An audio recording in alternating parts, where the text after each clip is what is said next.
We get the beans? Yep.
Carrots, tomatoes, courgette, cucumber, squash. Oh, cabbage. Rose is not just listing random vegetables. Today is a harvest day, folks.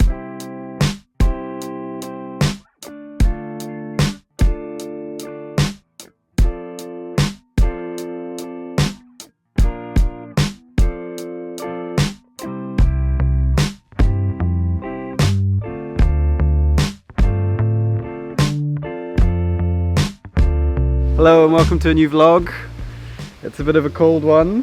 Yeah, it's Feeling chilly. the cold. Yeah, sunny though. Yeah, nice and sunny, Yeah, but definitely Colder. cold tinge. I know. It's got our layers on. Can cold be tinge? A A tinge? tinge of... Whatever. Yeah, definitely a cold snap in the air.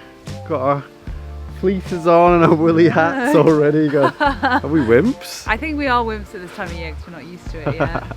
But anyway, we're in the market garden today. It's a harvest day. I think we've only got about 5 weeks of our season left. Yeah, this is week 15. This Yeah. is week 15. So okay, we've so got- 5 weeks. after this week it's 16, 17, 18, 19. 5 weeks after this week. 5 weeks left. Alright. So we're going to pick for tomorrow's CSA veg box shares. As we've been saying on and off, it's been a difficult year for growing veggies here in the northeast of Scotland. We've been pleasantly surprised though. With have that been. Every week we've been like, it's an okay box actually. Yeah. We keep feeling like there's nothing and then there's something. So yeah, I think it might be like that again this week. I think so, yeah, but the shares are definitely getting smaller. Yeah.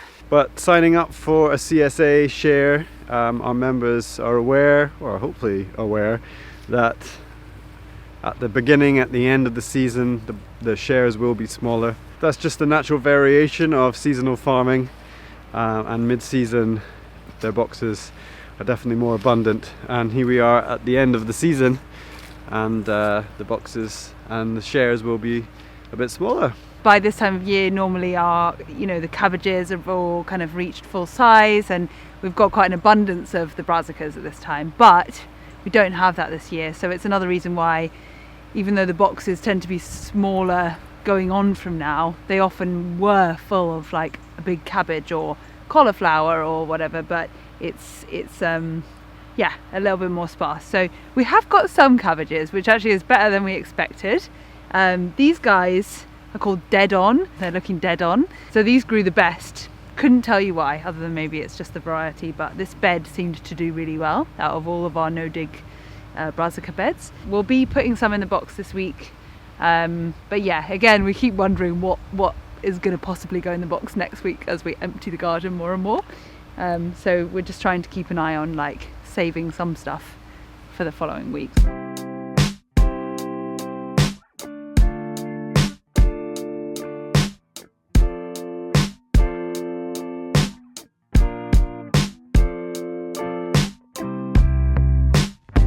So these are our outdoor tomatoes. We've obviously not had like a massive crop off of these guys. It's been a bit of an experiment.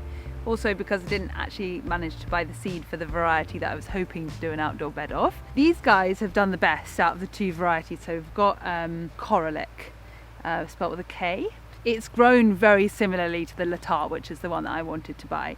So it's quite a kind of sprawling bush. And that was the idea with the kind of like, you know, the outdoor, at least with the Latar, knowing that it did really well outdoors just by having seen that last year. But also just that it does kind of sprawl on things. So in a way, just giving it that space outside and just letting it do what it wanted was going to be quite good. I must say these are actually the tastiest tomatoes this year, even though they're tiny. And so we haven't really put these in the box because we haven't got that many of them. But we've been eating them and they've been really nice. And they're just a really good cherry tomato. Some of them are really quite ridiculously small.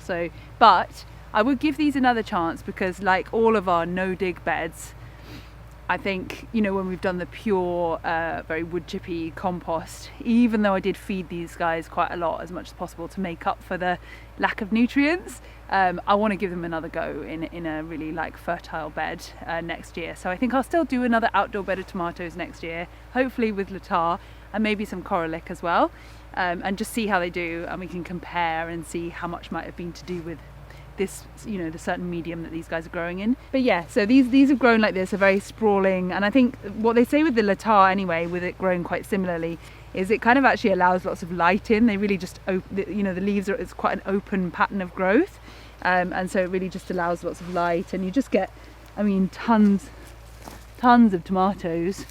So yeah, it's a nice one just to kind of plonk in an outdoor bed really. And to be up in the northeast of Scotland on a bit of a bad year, I think they've done well, and they would do better, I would imagine, with some better conditions. So as well as picking for tomorrow's CSA deliveries, we're going to be getting up into our new area of forest garden today. We've got a bit of maintenance work to do up there, cutting back some of the pollarded willows, cutting back some grasses and weeds that are growing around some of the hedgerows that we've planted to protect the young trees from the wind. So it's just good to get up there and maintain that. Also, you guys haven't really seen this new area yet, so we're very excited to show you the new forest garden. But we need to get this picking done, and then hopefully we'll head up there.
That's all the picking done for tomorrow's veg box. All weighed out and boxed up, ready for our CSA members to come and collect tomorrow morning.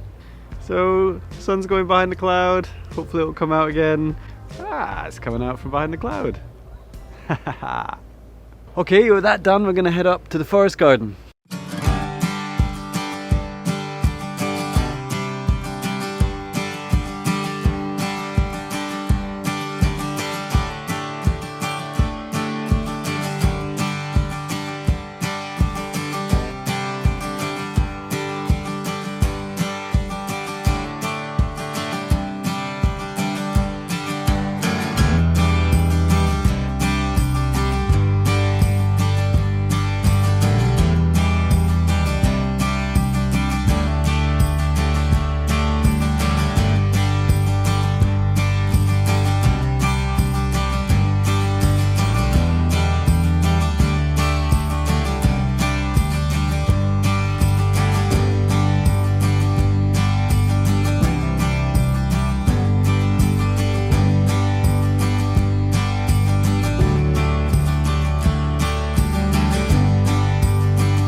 Alright, I've just come up to this area of forest garden with the BCS and trailer full of wood chip, because we're going to be doing some mulching around some of the young fruit trees and shrubs, just to be able to stop any competition with the grasses and the weeds that grow up here. We're also going to be cutting back some of these willows which we pollarded earlier in the year, so that we can provide some food for the goats, which we'll feed them this evening. And also they've been casting a bit of shade on some of the young fruit trees, so we just want to cut them back a bit and let some more light in. So just as a quick reminder, a forest garden or food forest is an agroforestry system that aims to mimic the ecological function and natural architecture of a forest. When I say architecture, I mean up to 7 layers of different sized shrubs and trees and herbs, all finding their own niche, their own place in this design. And it's important to remember, when I say food forest or forest garden, we're not just talking about a place to provide food for the household. We like to think of the 5 F's of a forest garden. So we have food, fibre, fuel, fodder and pharmaceuticals.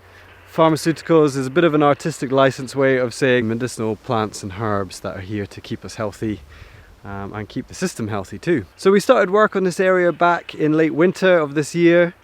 First of all, thinning out a lot of trees which were growing here, planted by the previous owners. We wanted to just create a space where we can plant a lot more high yielding trees which have a lot more beneficial uses for us as a small farm. So we had to remove some of the larger, older trees. But we did keep some trees, mostly these alders, which we high pruned to be able to let a lot more light in. So the tallest tree in the 7 layers that can sometimes be designed into a forest garden. We can also use these tall spindly trees as a growing frame, allowing plants that can wind their way up the trunk. On the whole, we've planted our canopy species, so that's our second tallest tree in this design. Apples and plums and cherries. We've put in quite a few of the shrub layer as well, so we're looking at species like blackcurrant and aronia berry and yostaberry and red currant. We've also got nitrogen fixing trees to act as nurse species for those high fertility demanding fruit trees. We're using broom, Scottish broom, and we've also been putting in some Aleagnus, that's the autumn olive, which again is a nitrogen fixing shrub but also produces an edible berry. If you want to see a video about the fruit tree varieties that we bought, you can watch one that we made earlier in the year called Unboxing a Food Forest.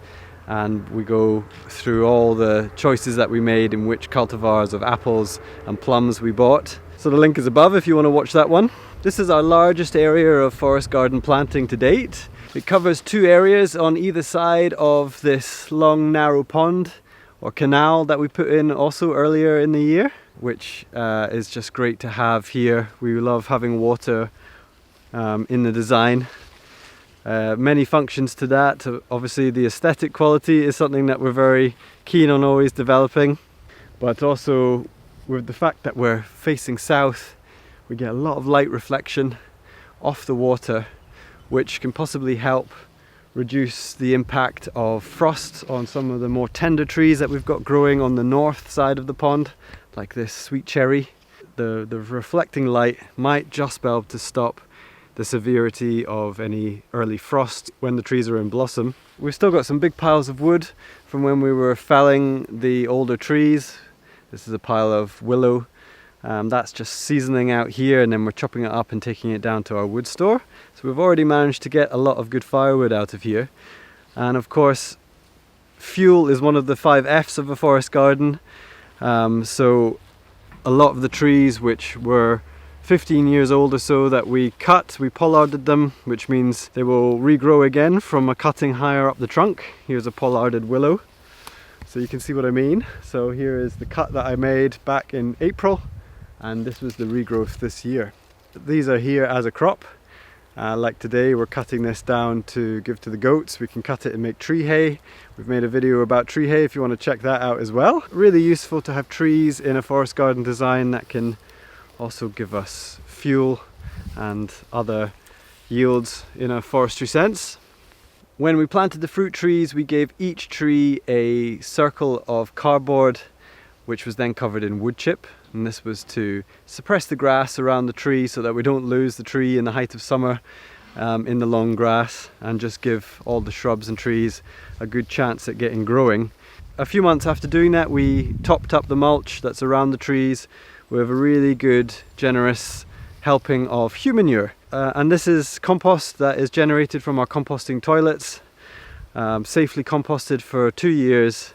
The humanure is a fantastic source of fertility and organic matter, so we've put that around the trees. A little job that we're going to get on with this afternoon is mulching some of the shrubs that we've planted on the bank of the circular pond, which was another new pond we built this spring. And Rose is there just now, already getting started on taking some of this shredded tree material and mulching around some of the fruit shrubs. This is almost the most ideal type of wood chip that we're working with because it has a lot of leaf in it, so there's going to be a lot of nitrogen in here and twiggy parts rather than chipped wood trunks. This has a lot more going on in it and will produce a really nice soil eventually around the fruit trees. On the bank of this small pond we've planted some blueberries, and we've planted them in raised beds of such using logs, quite large old decaying logs that we cut up earlier in the year, and have used these to make a surround for the soil which we are growing the blueberries in. Blueberries require an acidic soil, so we've done our best to go and collect soil from underneath the Sitka spruce stand that we have, which is full of pine needles and should be more of an acidic soil. One thing we've noticed when we've been out walking in some of the pine woods is that the blaeberry, which is our native small blueberry, grows on old tree stumps quite often. So this is what we're trying to emulate here. The wooden surround will also break down over time, feeding the blueberry. The blueberries had to spend quite a bit of time in pots before we could plant them out. They haven't grown that well this year and aren't looking incredibly healthy.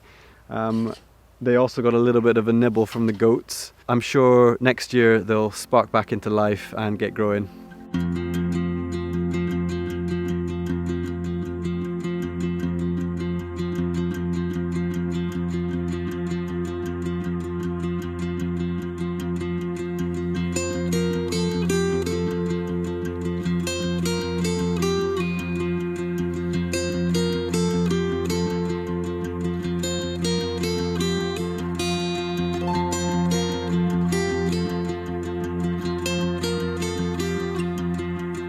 So we're going to take some of the height off of this pollarded willow. We left this one because it makes a very good seat on the stump that we left. We thought that was a nice place to sit and look at the pond and contemplate which fruit you're going to pick. So it's really important to us that we made this as aesthetically pleasing as possible, a beautiful garden to walk around and harvest from. Rosa has already taken some of this willow down to take off to the goats to eat. We also have this pollarded willow, which obviously blew over in a storm years ago and carried on growing. It's a bit hard to see it just now because of all the growth, but that was another area that we kept for sitting. It's obviously very important to us to be able to take the weight off and enjoy what we've created. I might cut that one back too so that we can take a seat at the end of today.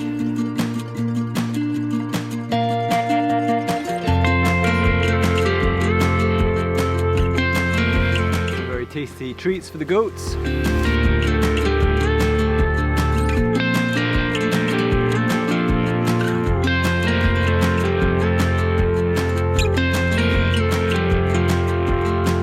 of course, the other thing we can do with these young shoots of the willow and alder is use it as a chop and drop mulch. The young stuff is very green still, so breaks down relatively quickly. But can still form a good weed suppressant barrier around these shrubs, and of course this all ends up feeding the fruit trees too.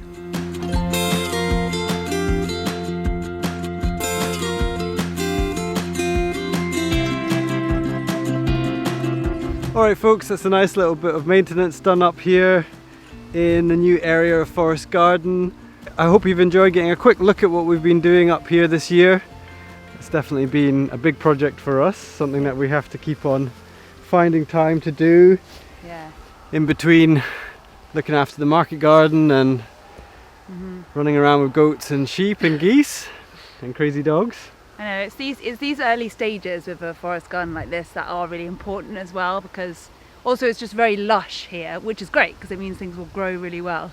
But also, yeah, as James has just been showing you, like any of the coppiced and pollarded trees have also just like, you know, and then all of the, well, the undergrowth as well that used to be shaded out, you know, nettles and It's all coming back. Yeah, that's all just huge. Yeah. So it's very lush, kind of jungly feeling actually. Yeah, especially with these high pruned alders, Yeah. makes it look very tropical. Alright folks, I hope you've enjoyed today's farm vlog. As always, if you're new to this channel, please hit subscribe. It gives us encouragement to keep on making the vlogs. If you want to support us even more, you can check out our Patreon site. All the links are below. Hope you're all well out there, and until next time, we'll see you soon. Bye. See ya.